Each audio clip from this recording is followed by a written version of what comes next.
Reconnais-tu cet astre majestueux? La deuxième plus grande planète à partir du Soleil.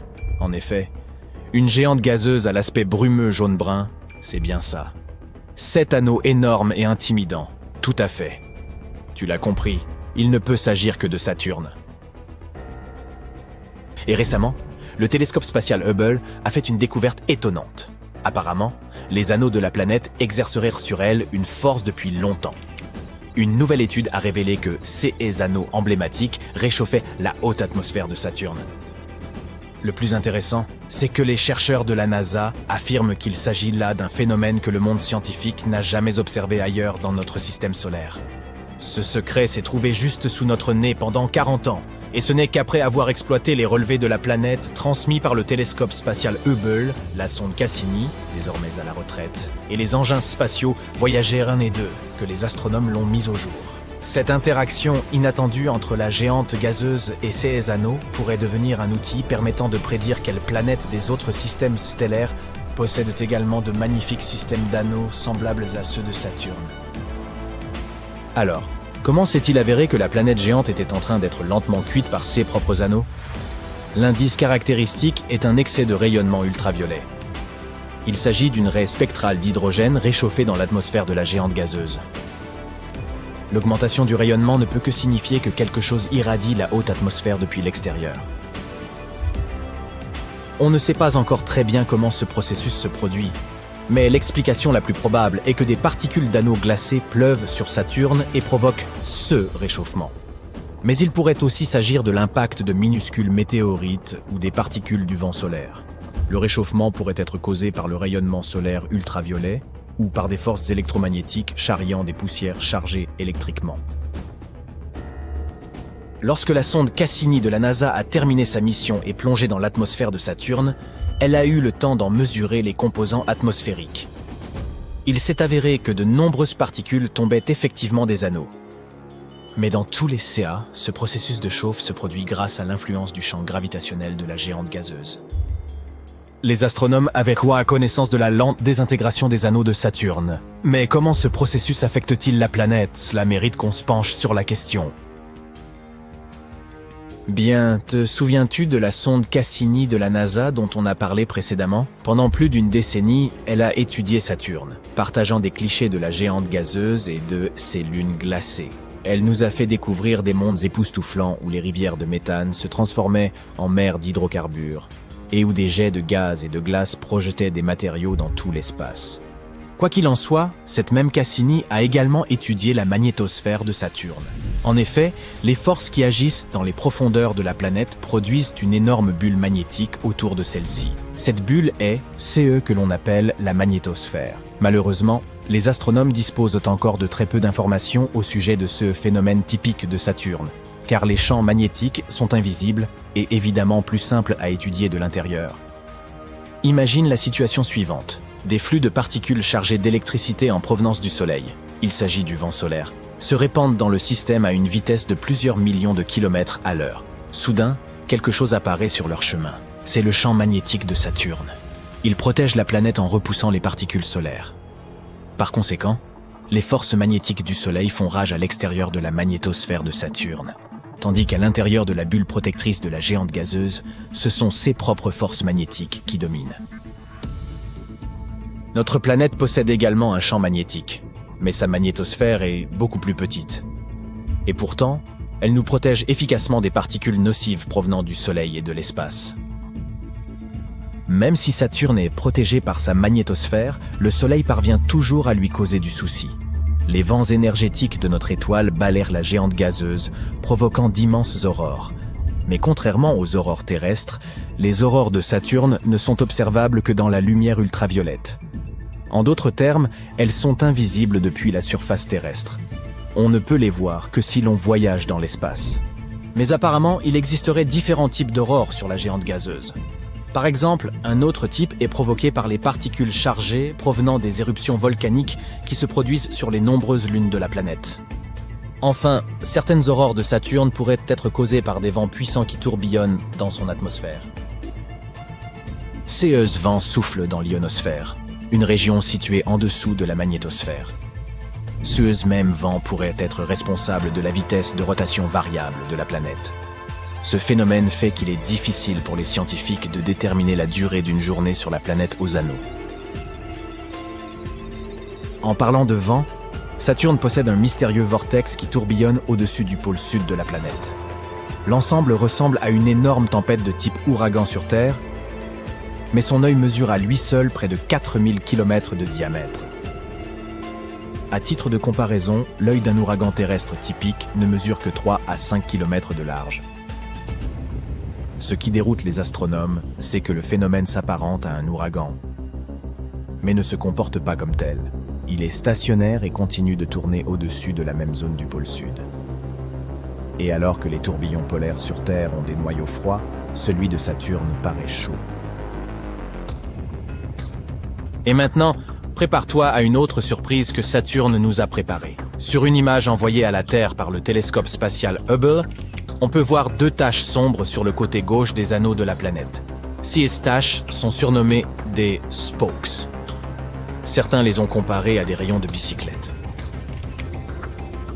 L'ombre et la forme des spokes varient.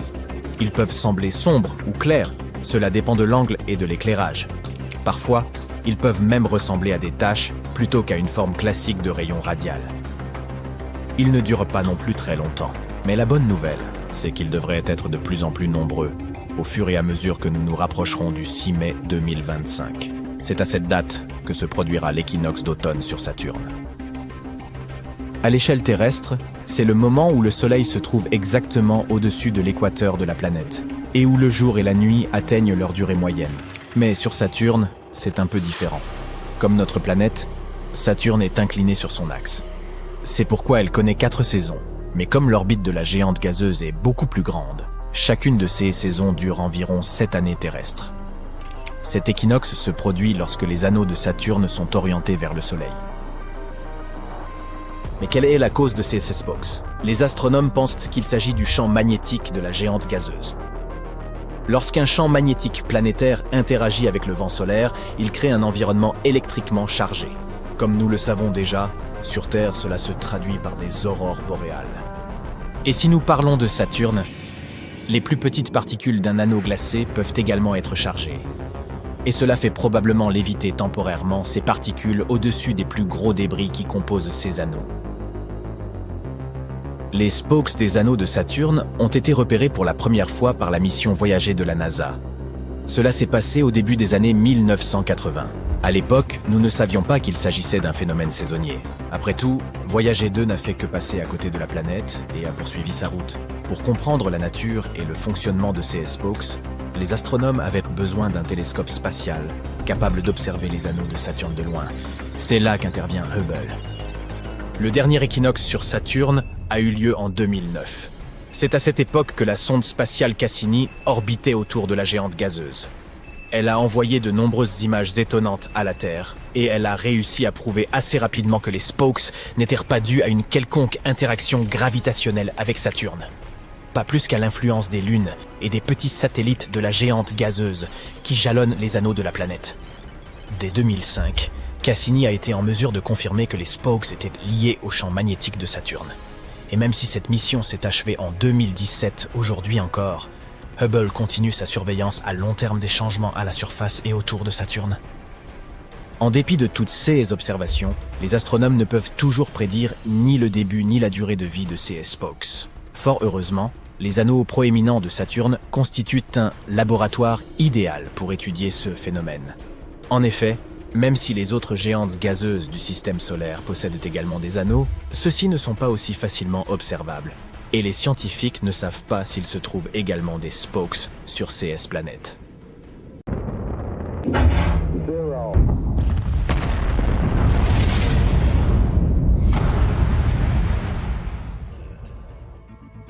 Il existe sur Mars une structure intrigante, un carré. Un carré presque parfait, isolé au milieu de l'infini désert rouge. Et il paraît trop impeccable, trop rigoureusement dessiné, pour être d'origine naturelle. Le chaos règne dans la nature, qui confère rarement aux choses un aspect si délibéré. Serait-ce Bob l'éponge? Allons donc. Dès que l'image est apparue, Internet s'est enflammé, comme à son habitude. Elle s'est répandue à toute vitesse sur les réseaux sociaux, alimentant une avalanche de théories. Certains y ont vu la preuve irréfutable qu'une civilisation intelligente avait jadis foulé les dunes martiennes. Examinons cela d'un peu plus près. L'image est bien réelle, et la formation qu'elle montre est très ancienne.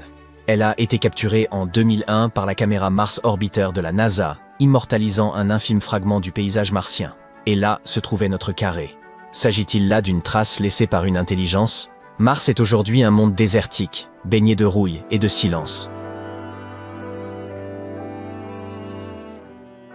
Mais il fut peut-être, dans un lointain passé, une planète très différente, parcourue de fleuves tumultueux, bordée de vastes océans et survolée de lourds nuages.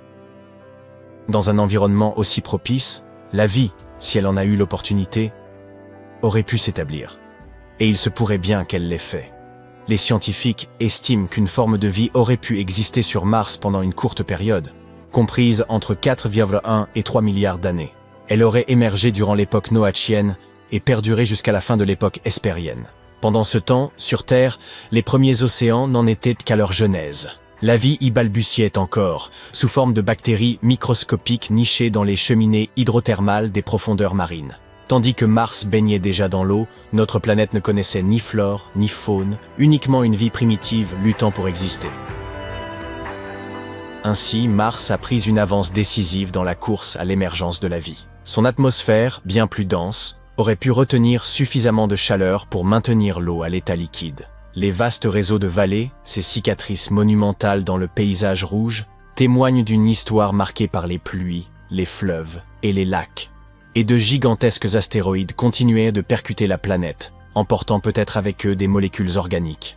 Mais si cela est fondé, que s'est-il donc produit? Et où la vie est-elle passée? Une étude récente de la NASA révèle que la situation est plus complexe qu'on ne le pensait.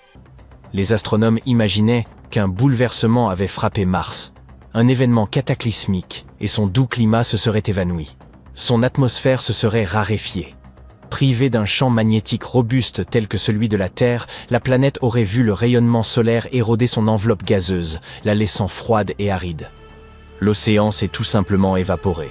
Une partie de l'eau s'est échappée dans l'espace, tandis que le reste s'est figé dans le sous-sol, ou s'est retrouvé piégé au sein des calottes polaires. Ce qu'il en reste aujourd'hui n'est qu'un vestige spectral, des canaux asséchés et des dépôts salins. Pourtant, il semble que cette transformation n'ait pas été soudaine. Elle s'est opérée au fil de millions d'années, alors que la planète passait d'un monde chaud et humide à un désert froid et désolé. En réalité, Mars a conservé ses océans même après que les températures ont chuté sous le point de congélation. Certaines régions, notamment les basses terres du Nord, auraient pu demeurer humides pendant de nombreux siècles. Mais l'eau ne devrait-elle pas geler en dessous de 0 degré? En principe, oui. Toutefois, plusieurs facteurs auraient pu retarder ce phénomène. L'épaisse atmosphère de Mars, bien sûr, mais aussi la circulation d'eau tiède à travers des courants souterrains ou de surface.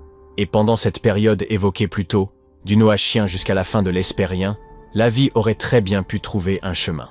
Sur Terre, les microbes prospèrent dans des conditions extrêmes, sous les glaces antarctiques, dans les sources hydrothermales abyssales, ou encore dans des lacs volcaniques chargés de toxines. La vie se moque bien de tels obstacles. Ainsi, ces époques martiennes auraient pu lui être propices. Mais ne vous y trompez pas, Mars n'a jamais été un Éden luxuriant. Même durant ses phases dites tempérées, elle ne ressemblait en rien à une planète verdoyante. Dans ses jeunes années, elle présentait des conditions plus extrêmes, plus proches de celles de la Terre primitive. Au cours de l'époque noachienne, elle était certes chaude, mais également humide. Puis le climat a basculé vers l'Hespérien. Les océans s'étendaient alors sur les basses plaines du Nord. Les températures ont chuté et la neige s'est accumulée, formant d'immenses glaciers dans l'hémisphère sud, métamorphosant la planète en un désert glacé. L'existence d'une vie microscopique à cette époque est plausible. Mais une civilisation intelligente, c'est nettement moins probable. Le carré devenu viral ne constitue en rien une preuve de vie intelligente, et voici pourquoi. Tout d'abord, beaucoup s'alarment à l'idée que la nature ne trace pas de ligne droite. Or, cette affirmation est fausse. En vérité, la nature en génère fréquemment. Prenez par exemple la chaussée des Géants, en Irlande du Nord, une étendue spectaculaire de colonnes hexagonales en basalte. Ce phénomène est entièrement naturel, résultat direct d'une activité volcanique ancienne. On peut également citer la Tour du Diable, dans le Wyoming. Vous vous souvenez sans doute du film Rencontre du troisième type, sorti dans les années 80? Cette structure rocheuse symétrique s'est formée par simple érosion.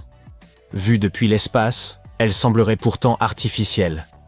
Alors, que penser de ce carré? Il pourrait tout simplement s'agir d'un schéma de fracture dans la roche, ou d'un terrain fissuré en ligne droite sous l'effet de la contrainte. Ce type de formation est courant sur Terre, lorsque la roche se dilate ou se contracte avec le temps.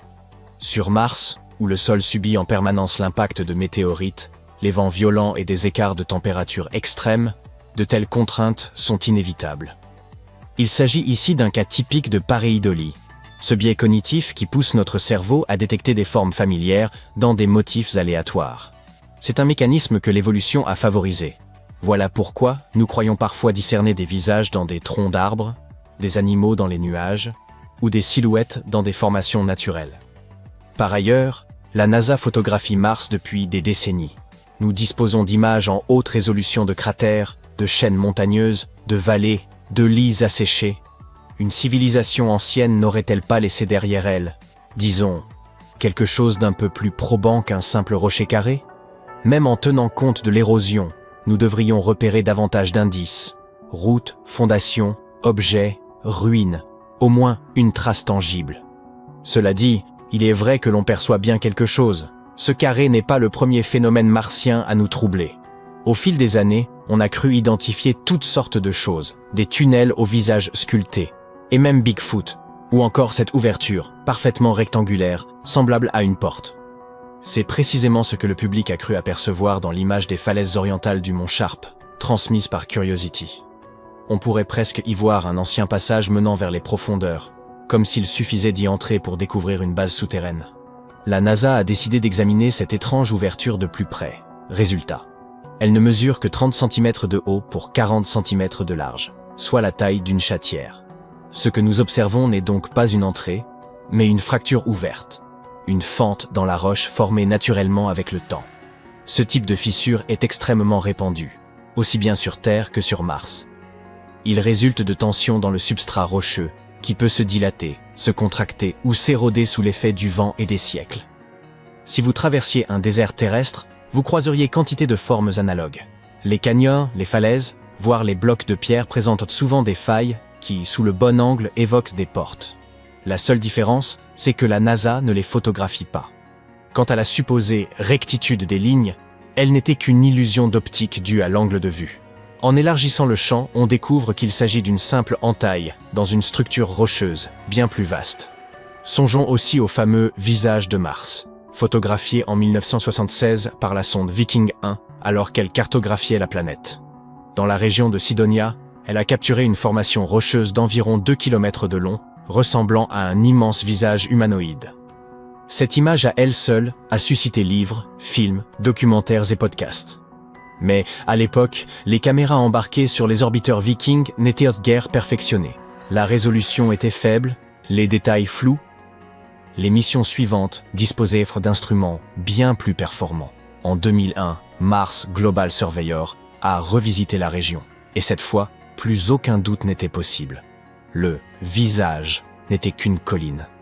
Une structure rocheuse irrégulière, marquée de crêtes et de creux modelés par les vents et l'érosion. En 2006, une autre mission a permis de capturer une image en couleur, d'une précision remarquable, et le moindre vestige de visage s'était dissipé. Une nouvelle démonstration du pouvoir trompeur de la pareidolie. Mars recèle encore bien des énigmes à élucider, mais elle relève de son passé géologique, non de l'héritage d'une civilisation oubliée. Morale de l'histoire. Ne croyez pas tout ce que vous voyez circuler en ligne. Parfois, un rocher mystérieux n'est rien d'autre qu'un rocher. Attention, attention, quelque chose de très excitant se passe sur Saturne. C'est ce qu'on appelle la saison des rayons. Et non, la planète ne se transforme pas en une gigantesque roue gazeuse. Laissez-nous vous éclairer sur ce phénomène captivant. Chaque année, le télescope spatial Hubble de la NASA consacre une partie de son temps à l'observation de Saturne. Cette géante gazeuse est la seconde plus grande planète du système solaire. Et ce corps céleste nous réserve encore des surprises. Prenons par exemple l'une des images récentes de la planète Saturne. Vous voyez ces stries floues, elles indiquent le début de la saison des rayons, plus connue sous le nom de spokes. À l'instar de notre planète, Saturne est incliné sur son axe, ce qui lui confère 4 saisons distinctes. Cependant, en raison de l'ampleur colossale de son orbite, chacune de ces saisons dure environ 7 années terrestres. C'est un point crucial à garder en tête. Pour saisir le concept unique de cette saison saturnienne, nous devons parler de l'équinoxe. Sur Terre, c'est le moment où le Soleil se trouve exactement au-dessus de l'équateur, rendant le jour et la nuit de longueur égale. Sur Saturne, c'est légèrement différent. Un équinoxe se produit lorsque les anneaux de Saturne sont inclinés de côté par rapport au Soleil. Bien que les équinoxes sur Saturne aient lieu à chaque printemps et à chaque automne, comme sur notre planète, ils se produisent beaucoup plus rarement, environ une fois toutes les 15 années terrestres. Voilà pourquoi les astronomes sont si enthousiastes au sujet de cet événement. Regardez maintenant. Il y a 2 rayons tachetés sur l'anneau B, à gauche de l'image. Ils ressemblent aux rayons d'une roue de bicyclette. Leur ombrage et leur forme varient. Ils peuvent paraître sombres ou clairs, selon l'angle et l'éclairage. Parfois, ils ressemblent davantage à des taches qu'à des rayons radiaux ordinaires. Ces spokes ne durent pas longtemps, mais de plus en plus commenceront à apparaître à mesure que nous nous approcherons du 6 mai 2025, date de l'équinoxe d'automne sur Saturne. Mais quelle est donc l'origine de ces rayons? Les astronomes pensent qu'ils pourraient en être causés par le champ magnétique de la géante gazeuse. Lorsqu'un champ magnétique planétaire interagit avec le vent solaire, il crée un environnement électriquement chargé. Sur Terre, ce phénomène se manifeste par des aurores boréales. Concernant Saturne, les plus petites particules de glace de ces anneaux pourraient également se charger électriquement. Il est probable que cela les fasse léviter temporairement au-dessus des blocs de glace plus grands qui composent les anneaux. Les spokes des anneaux de Saturne ont été observés pour la première fois par la mission Voyager de la NASA, au début des années 1980. À cette époque, nous ne savions pas que ces rayons étaient un phénomène saisonnier. Voyager 2 a simplement survolé la planète, puis a poursuivi son voyage. Pour comprendre la nature et le fonctionnement de ces rayons, les astronomes avaient besoin d'un télescope spatial capable d'observer Saturne à distance. Un télescope comme Hubble. L'équinoxe le plus récent sur Saturne a eu lieu en 2009, lorsque la sonde spatiale Cassini de la NASA se trouvait en orbite autour de la géante gazeuse. Cassini a envoyé de nombreux clichés étonnants vers la Terre, démontrant rapidement que ces rayons n'étaient pas causés par des interactions gravitationnelles avec Saturne, ni par l'influence de ses lunes, ou des petits satellites constituant les anneaux. En 2005, Cassini a confirmé que les rayons étaient liés au champ magnétique de Saturne. La mission Cassini s'est achevée en 2017, mais Hubble poursuit désormais une surveillance à long terme des changements autour de Saturne. Malgré toutes ces observations, les astronomes ne peuvent toujours pas prédire le début et la durée de la saison des spokes. Heureusement, les anneaux proéminents de Saturne offrent un laboratoire idéal pour étudier ce phénomène. Bien que les autres géantes gazeuses du système solaire possèdent également des anneaux, ceux-ci ne sont pas aussi visibles, et les scientifiques ne savent pas si des spokes y apparaissent. Toutefois, les rayons ne sont pas le seul phénomène spatial fascinant. Notre système solaire regorge de merveilles. Imaginez-vous debout à l'équateur martien, pieds dessus. Vos pieds ressentiraient une température agréable, comparable à une chaude journée de printemps. Cependant, il vous faudrait porter un chapeau, car à la hauteur de votre tête, il régnerait un froid glacial. Vénus tourne dans le sens inverse de la plupart des autres planètes du système solaire et du Soleil lui-même. Une hypothèse avancée par les astronomes est qu'une collision passée avec un objet massif, tel qu'un astéroïde, pourrait en être la cause. La lune de Jupiter, Io, est le corps le plus volcaniquement actif du système solaire, avec plusieurs centaines de volcans. Sa surface présente une étrange teinte jaunâtre, constellée de taches qui lui donnent l'apparence d'une pizza au pepperoni. Europe, l'un des 4 plus grands satellites de Jupiter, est recouverte de glace, avec une épaisseur estimée entre 16 et 24 km. Certaines zones de cette surface glacée sont lisses, ce qui ferait de cet endroit un terrain idéal pour le patinage artistique. Et si l'on rassemblait tous les astéroïdes connus du système solaire, leur masse totale serait inférieure à 10% de celle de notre Lune. Les scientifiques pensent que Mercure pourrait encore posséder un noyau partiellement fondu, ce qui expliquerait la présence d'un champ magnétique, bien que celui-ci représente seulement 1% de la puissance de celui de la Terre. Le noyau de Mercure constitue environ 42% du volume total de la planète. De plus, sa surface présente des rides, appelées escarpements lobés, qui se sont formés lorsque son noyau de fer a provoqué une contraction de la croûte en refroidissant. Ces escarpements peuvent s'étendre sur des centaines de kilomètres et atteindre plus de 1000 mètres de hauteur. Uranus est la seule planète du système solaire à tourner sur le côté. Cette caractéristique pourrait être due à une ancienne collision cataclysmique avec un objet de la taille de la Terre, bien que cela ne reste qu'une théorie pour l'instant. Mars pourrait acquérir un ensemble d'anneaux dans les 70 millions d'années à venir. Sa plus grande lune, Phobos, se rapproche progressivement de la planète. Un jour, elle pourrait être désintégrée par les forces gravitationnelles de Mars et se transformer en un anneau qui pourrait persister pendant des millions d'années. On ne sera pas là pour voir ça, donc autant les croire sur parole.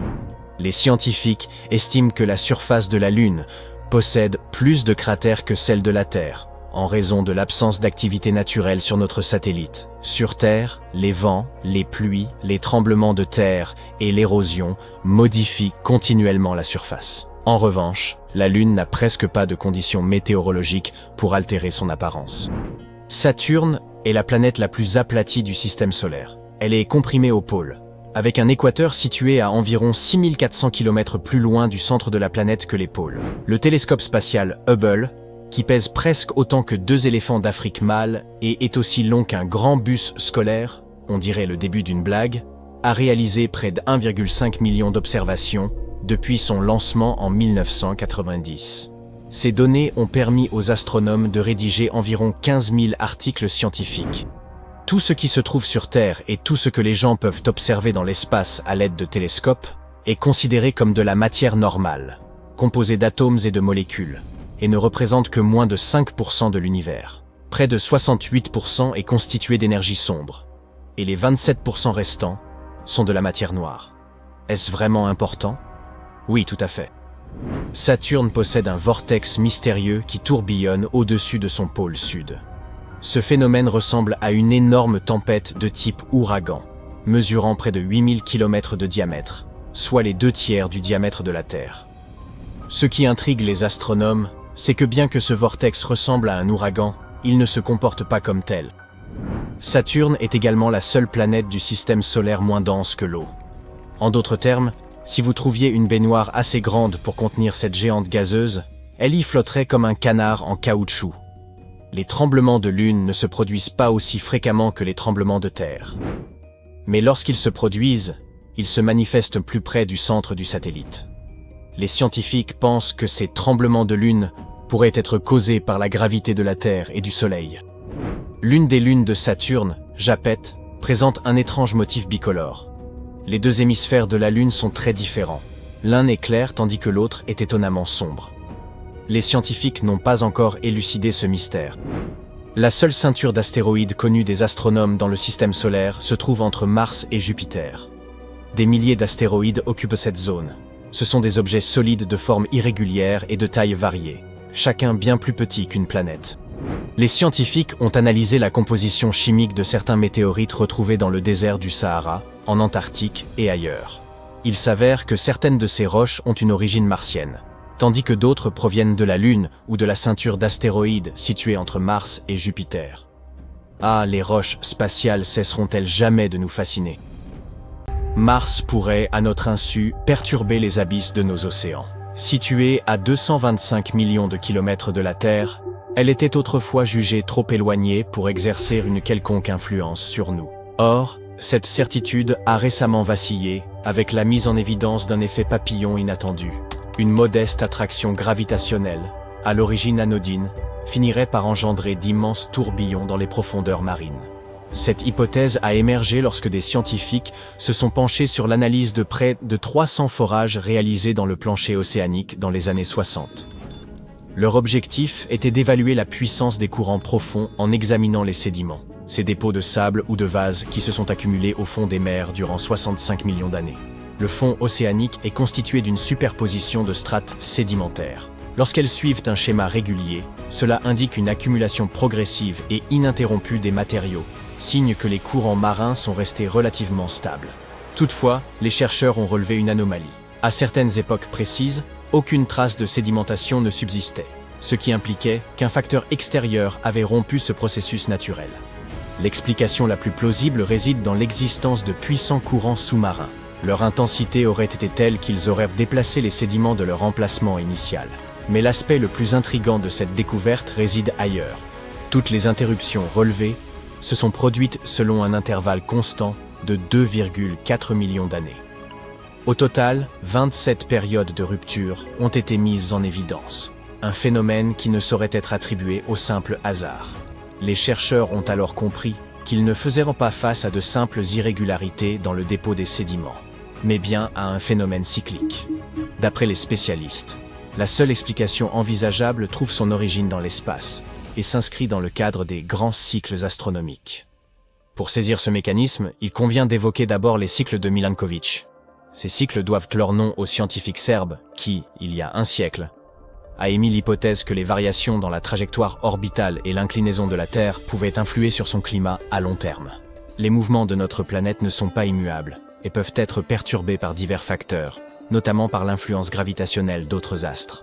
En temps normal, l'orbite terrestre autour du Soleil s'apparente à un cercle quasi parfait. Toutefois, à intervalles réguliers, cette trajectoire subit l'effet de l'attraction exercée par Jupiter et Saturne, qui déforment alors l'orbite et lui confèrent une forme plus elliptique. De telles modifications influencent la quantité et la répartition de l'énergie solaire reçue par notre planète, ce qui entraîne des bouleversements climatiques.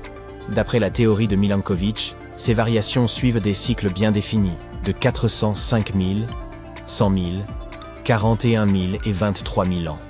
On suppose que ces cycles seraient à l'origine de l'alternance entre périodes glaciaires et interglaciaires.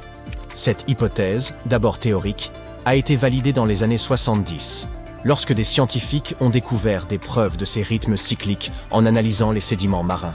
Des analyses plus récentes ont révélé qu'au-delà des cycles de Milankovitch, d'autres changements climatiques suivèrent des cadences nettement plus étendues.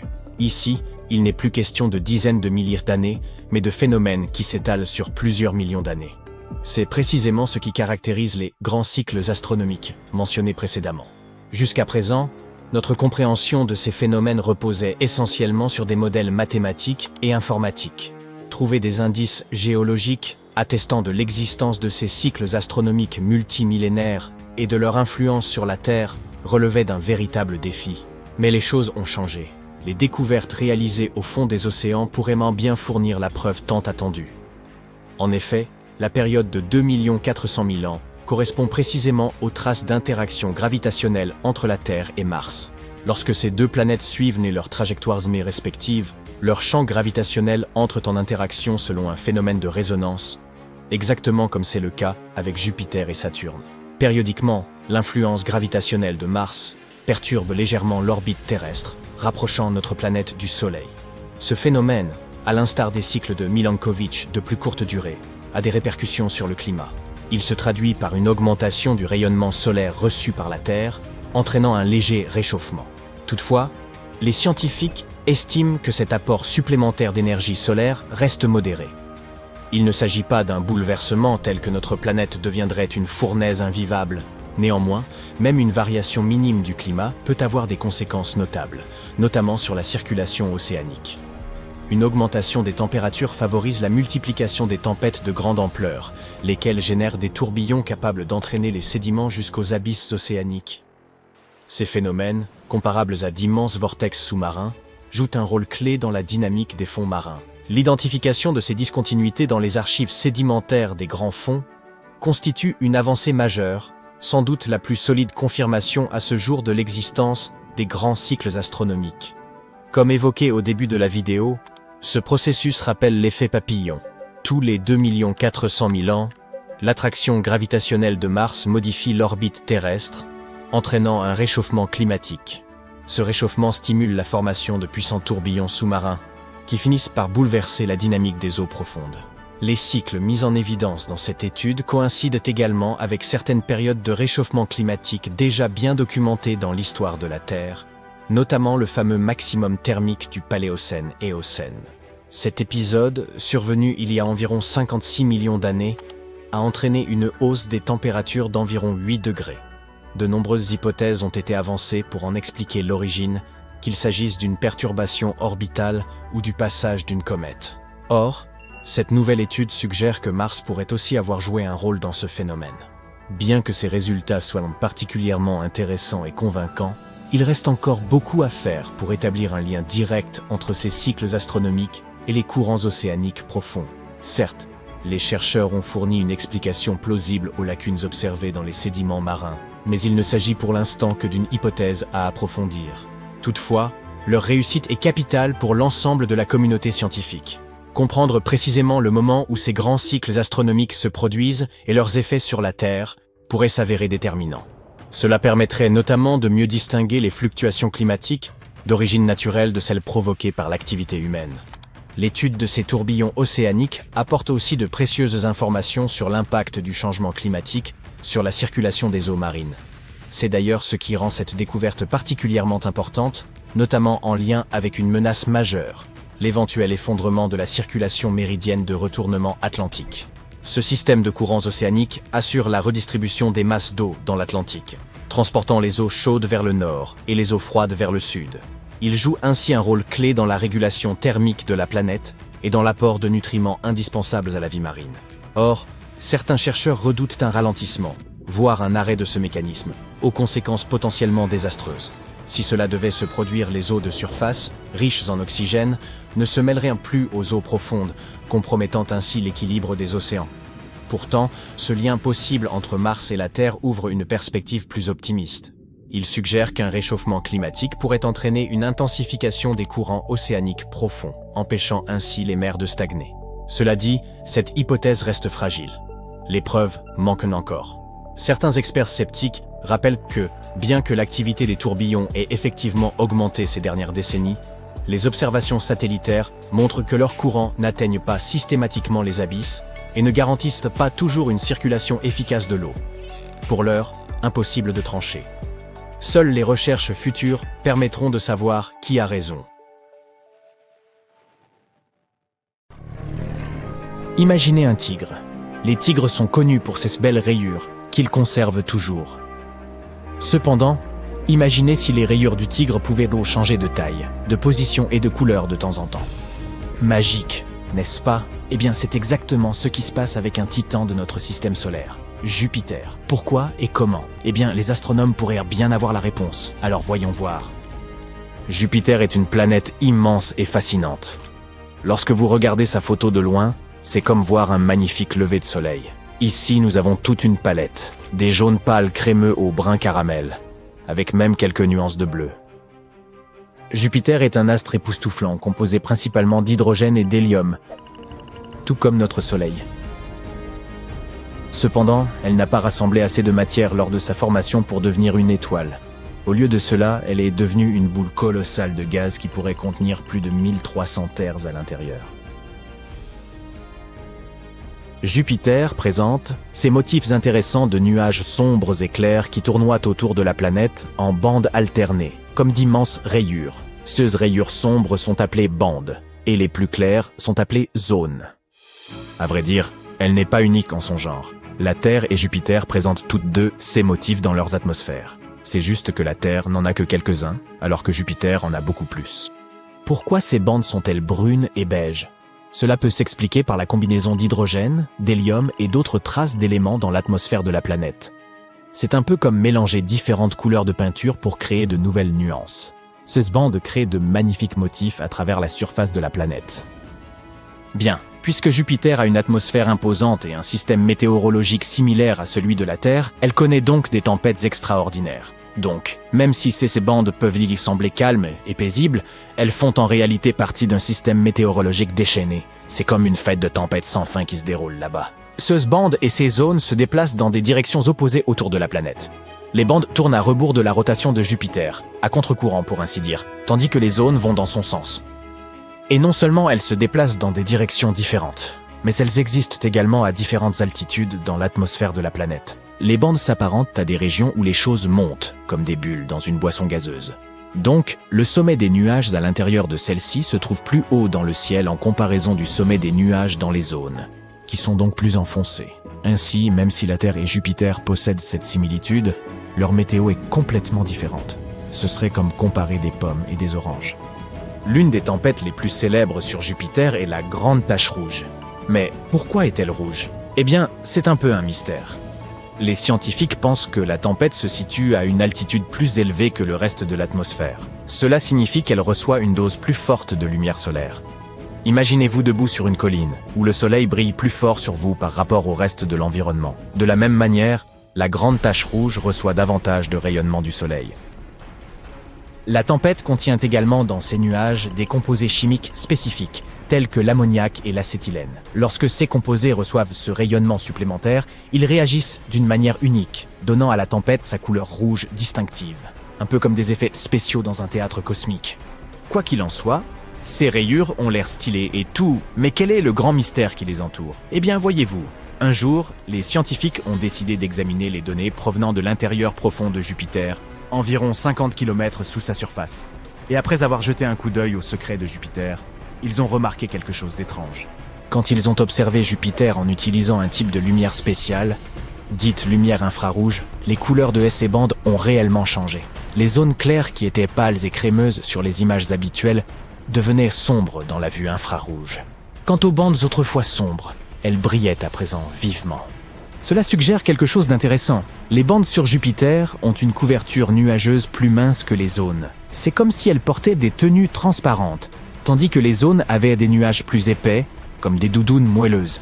Ainsi, ce que nous percevons comme des bandes sombres dans les images ordinaires se révèle être lumineux dans l'infrarouge, laissant entendre que ces ceintures ont moins de matière nuageuse, bloquant la lumière.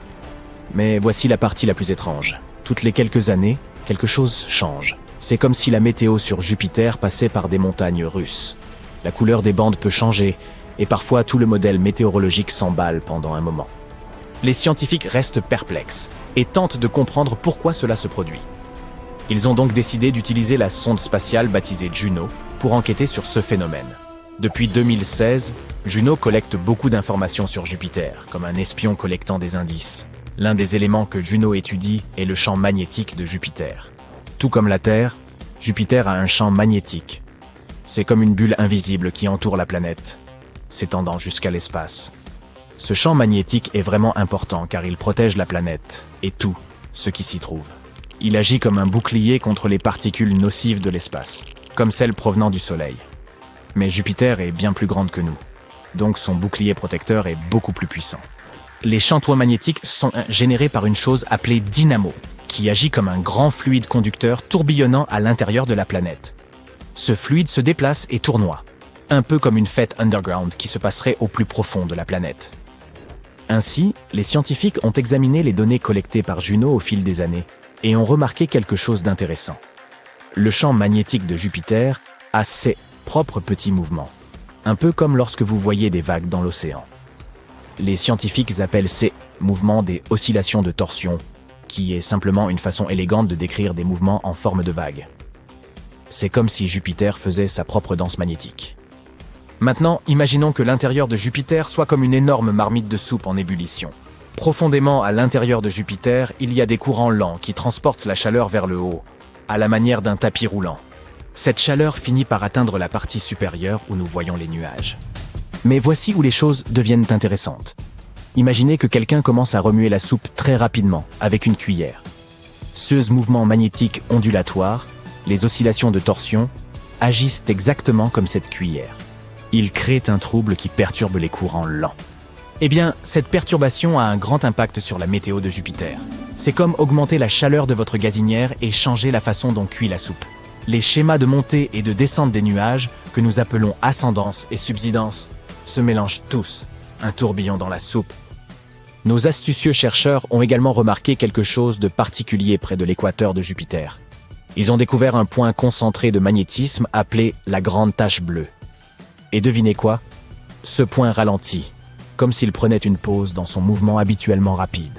Cela suggère qu'un nouveau type de mouvement ondulatoire, une nouvelle danse, est sur le point de commencer. Donc, pour résumer, les scientifiques ont eu une idée intéressante. Ces mouvements magnétiques ondulatoires, les oscillations de torsion, perturberaient les courants lents à l'intérieur de Jupiter, déréglant les motifs des nuages et provoquant des conditions météorologiques extrêmes. Et lorsqu'ils ont calculé le temps qu'il fallait à ces mouvements ondulatoires pour se produire, ils ont découvert qu'ils correspondaient aux mêmes périodes où les rayures de Jupiter changeaient. Ainsi, en termes simples, Les chercheurs pensent que ces mouvements ondulatoires dans le champ magnétique de Jupiter provoquent des changements dans les rayures de la planète. Les pièces d'un puzzle se rassemblent.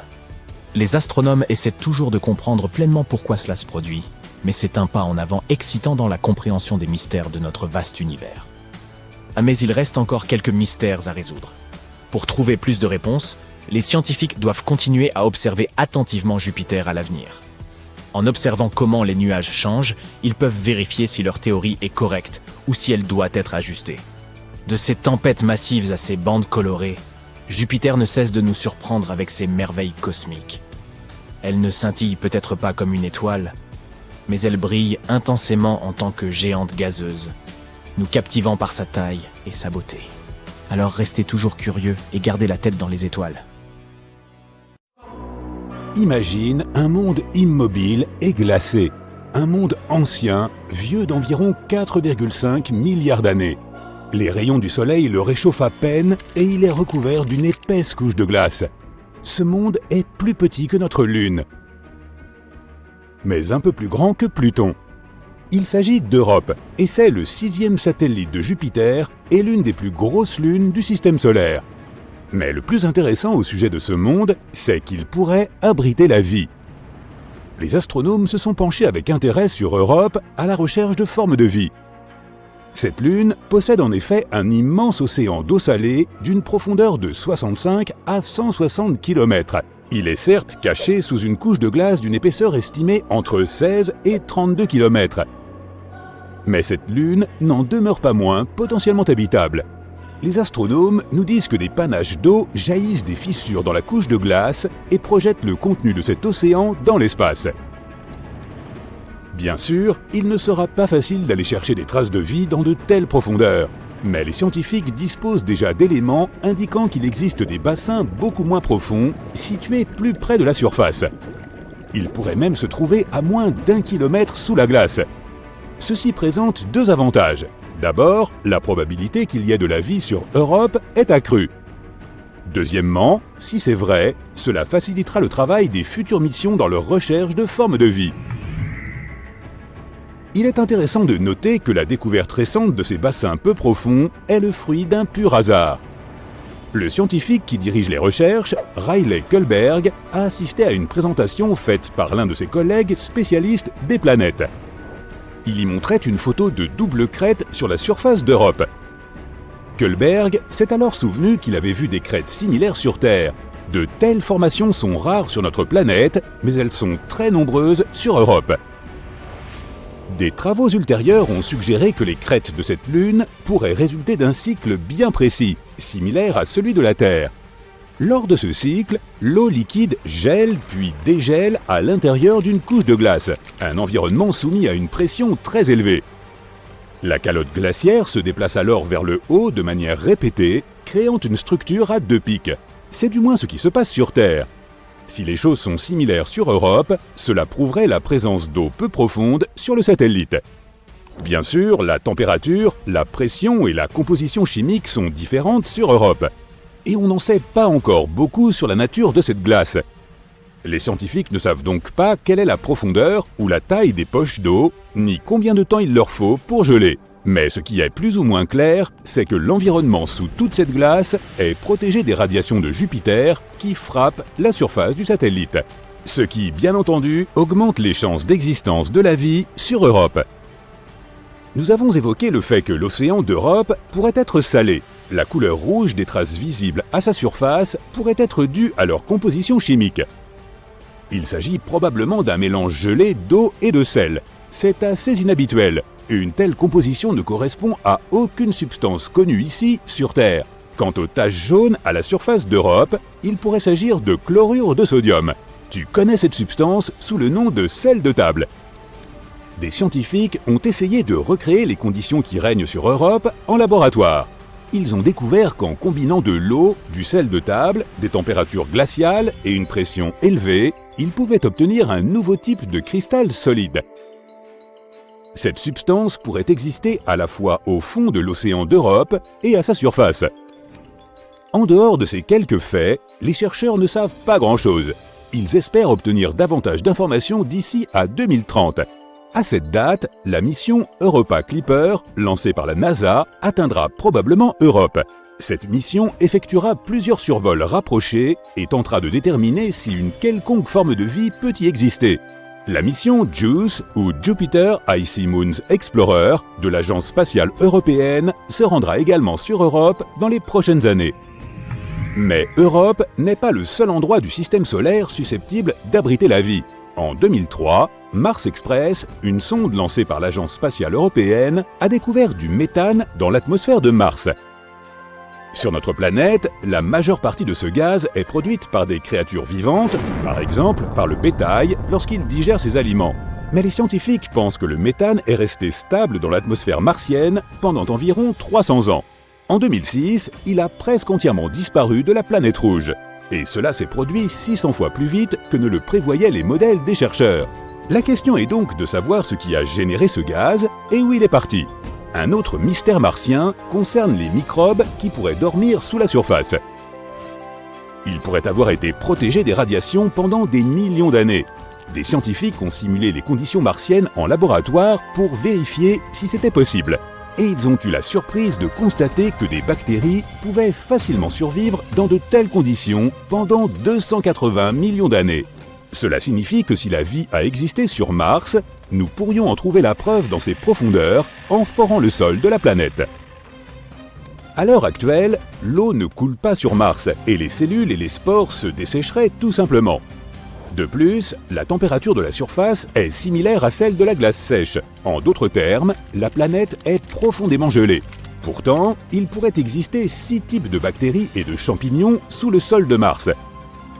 La plus probable d'entre elles est surnommée bactérie Conan, car elle est très résistante. L'avenir nous en dira plus. Passons maintenant à Vénus. En 2020, des scientifiques ont annoncé que dans l'atmosphère toxique de Vénus, quelque chose semblait indiquer la présence de la vie. Hélas, les scientifiques ne disposaient d'aucune preuve, car ils n'avaient pas la possibilité de collecter des spécimens de microbes ni de prendre des photos. Mais ils ont affirmé avoir découvert une substance chimique appelée phosphine, et ce fut un événement important. Si ce n'était pas un élément encore inconnu qui produisait ce gaz, il pouvait s'agir d'une forme de vie microbienne. La phosphine est composée de 3 atomes d'hydrogène et d'un atome de phosphore. Ce gaz est toxique pour toute forme de vie dépendant de l'oxygène, par exemple pour l'homme. Sur notre planète, la phosphine se trouve dans des endroits où il n'y a pas ou peu d'oxygène, comme dans les marécages. Ce gaz est produit par des mélanges de bactéries. Il peut également être produit de manière industrielle. Mais il ne devrait pas y avoir de phosphine dans l'atmosphère de Vénus. Ce gaz a besoin d'une pression et de température bien précises, ainsi que d'immenses quantités d'hydrogène. Il ne serait pas étonnant d'en trouver sur Saturne ou Jupiter, les fameuses géantes gazeuses. Mais sur Vénus, c'est très inattendu. Il est impossible que la phosphine soit produite naturellement sur cette planète. De minuscules quantités peuvent être créées lors d'éruptions volcaniques, d'orages ou lorsque des minéraux sont projetés ou que des météorites pénètrent dans l'atmosphère. Mais les scientifiques ont cru en avoir observé des quantités très importantes. Cela aurait dû éveiller leurs soupçons, mais ils étaient trop heureux de leur découverte.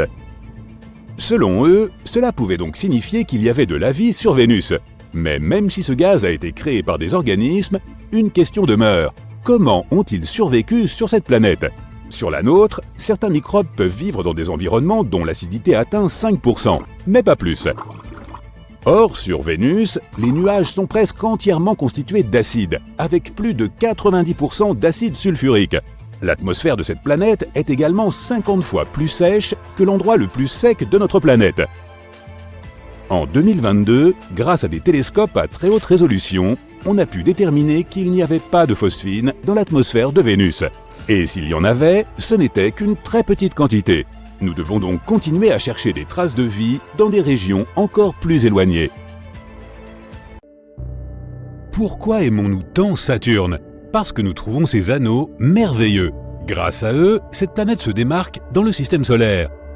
Les principaux anneaux ont un diamètre de 270 000 km, mais leur épaisseur ne dépasse pas les 100 mètres.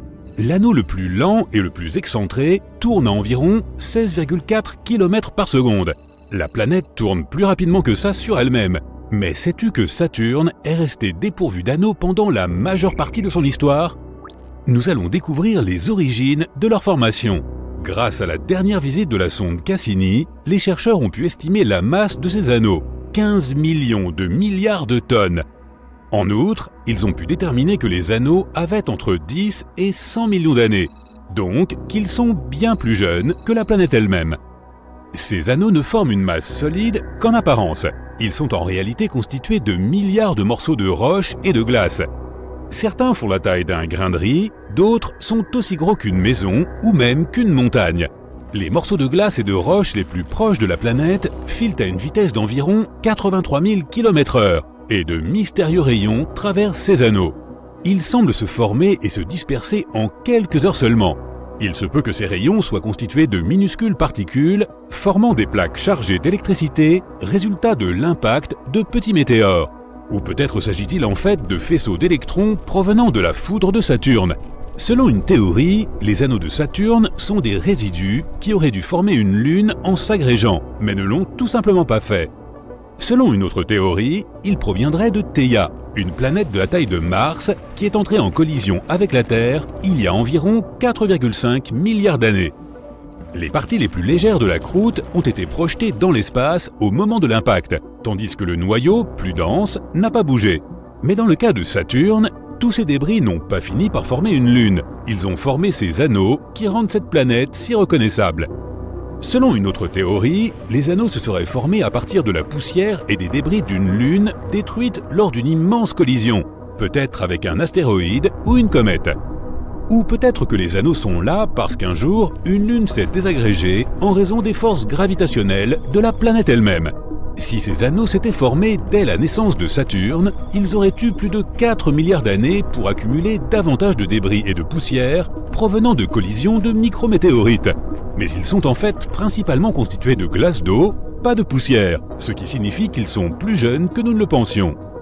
Et les caractéristiques de ce système d'anneaux nous informent également sur l'intérieur de la planète elle-même. Il semblerait que son noyau ait une consistance boueuse. Plus on se rapproche du noyau de la planète, plus l'hélium et l'hydrogène qui la composent se mêlent à la roche et à la glace. On observe un phénomène similaire dans nos océans. Plus tu descends en profondeur, plus le niveau de salinité augmente. Mais ces anneaux pourraient disparaître dans un avenir lointain. Les anneaux sont plus répandus qu'on ne le pense. Jupiter, Uranus et Neptune possèdent tous leur propre système d'anneaux, mais ils sont différents sur chaque planète. Saturne a sans aucun doute les anneaux les plus spectaculaires, c'est vrai. Les autres planètes sont principalement entourées de poussière et de particules rocheuses. Mais il n'y a pas que les planètes. D'autres types de corps spatiaux peuvent posséder des anneaux. Par exemple, l'astéroïde Chariklo. Mais il semble que ce phénomène soit propre aux géantes gazeuses de notre système solaire. En effet, les planètes rocheuses ou terrestres n'ont pas d'anneaux.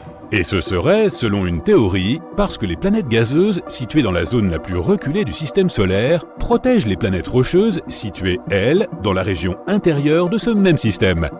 D'innombrables collisions auraient formé ces anneaux autour de ces planètes. Ou alors, c'est parce que les géantes gazeuses sont beaucoup plus grosses et que leur énorme volume leur permet d'avoir un système d'anneaux qui peut rester stable. Et si la Terre avait aussi eu des anneaux dans le passé, peut-être à l'époque de la grande collision, au moment de la formation de notre Lune. Mais passons maintenant à quelque chose de vraiment cool au sujet de notre système solaire.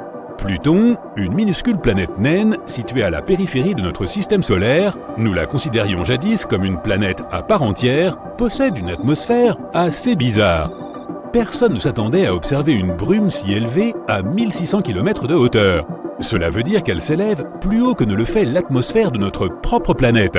Et l'atmosphère de Pluton est constituée d'environ 20 couches.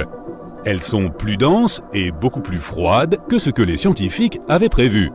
Des tonnes d'azote gazeux s'échappent de Pluton à chaque heure. Mais la planète naine parvient toujours à recréer de nouvelles réserves d'azote malgré ses pertes. Selon une théorie, c'est son activité géologique qui produirait ce gaz. Notre Lune est plutôt paisible, mais on ne peut pas en dire autant d'Io, l'une des lunes de Jupiter. Celle-ci possède des centaines de volcans. C'est la Lune avec la plus grande activité volcanique de notre système solaire. Io envoie des panaches de soufre à une hauteur incroyable de 300 km, bien au-delà de son atmosphère. Ces volcans émettent de nombreuses particules et divers gaz dans l'espace, juste à côté de Jupiter. et ce, à chaque seconde. Ces activités éruptives sont dues aux puissantes forces gravitationnelles ainsi qu'à l'immense champ magnétique de Jupiter. Les entrailles d'Io se compriment et se dilatent en permanence, selon la distance de Jupiter. Et c'est cette constante activité qui la rend si éruptive. Et puisqu'on parle de volcans, savais-tu que Mars en possède un qui est plus grand que l'État d'Hawaï tout entier? Au premier abord, on penserait qu'il s'agit d'une planète, tout ce qu'il y a de plus paisible. Mais autrefois, il y avait d'énormes volcans sur toute sa surface. Et parmi eux, il y avait le célèbre Olympus Mons, le plus grand volcan jamais découvert dans notre système solaire.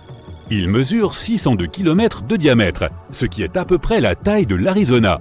Olympus Mons fait 25 km de haut, soit 3 fois la hauteur de notre plus haute montagne, le mont Everest. Et par son volume, ce volcan est 100 fois plus grand que le plus grand volcan de la Terre. Si Mars possède de si grands volcans, c'est parce que sa gravité est beaucoup plus faible que celle de notre planète. En outre, la croûte terrestre bouge constamment, contrairement à la croûte martienne. Sais-tu comment les îles hawaïennes se sont formées? Une zone extrêmement chaude dans le manteau a créé une chaîne de volcans dans la croûte située juste au-dessus d'elle. Un volcan martien peut prendre de telles proportions car sa surface ne bouge pas. Un volcan peut donc y grandir en toute tranquillité et pendant très longtemps. Miranda est l'une des lunes les plus étranges de notre système solaire. C'est une lune pleine d'ombre qui orbite autour d'Uranus et qui possède de nombreux cratères, de hautes crêtes et autres perturbations à sa surface. Habituellement, ce type de relief indique qu'une certaine zone a connu une grande activité volcanique, mais ce n'est pas le cas de Miranda. De plus, cette lune est bien trop petite pour qu'il y ait une quelconque activité tectonique, un autre phénomène à l'origine de ce type de relief. Selon une théorie, c'est la force gravitationnelle d'Uranus qui aurait pu causer toutes ces bosses à la surface de Miranda. Il nous faudra envoyer une autre sonde afin de découvrir ce qui s'est réellement passé là-bas. Nous sommes tous faits de poussière d'étoiles. 97% des atomes qui nous constituent possèdent la même origine que la matière dont se compose notre galaxie.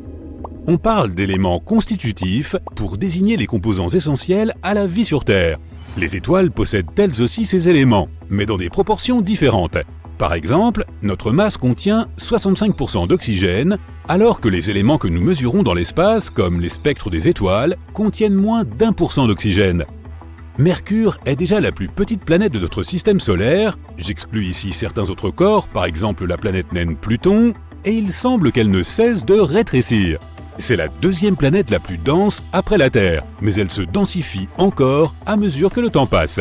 Pendant longtemps, les scientifiques ont pensé que la Terre était la seule planète de notre système solaire à avoir des activités tectoniques. Mais maintenant, nous savons que Mercure est elle aussi active sur ce plan. La sonde Messenger a réussi à cartographier toute la planète. Les scientifiques se sont rendus compte qu'elle était couverte de failles aux allures de falaises, un relief vraiment accidenté, mais encore assez peu développé, ce qui leur fait penser que tout ça est relativement récent. Et Mercure continue de se contracter 4,5 milliards d'années après la formation de notre système solaire.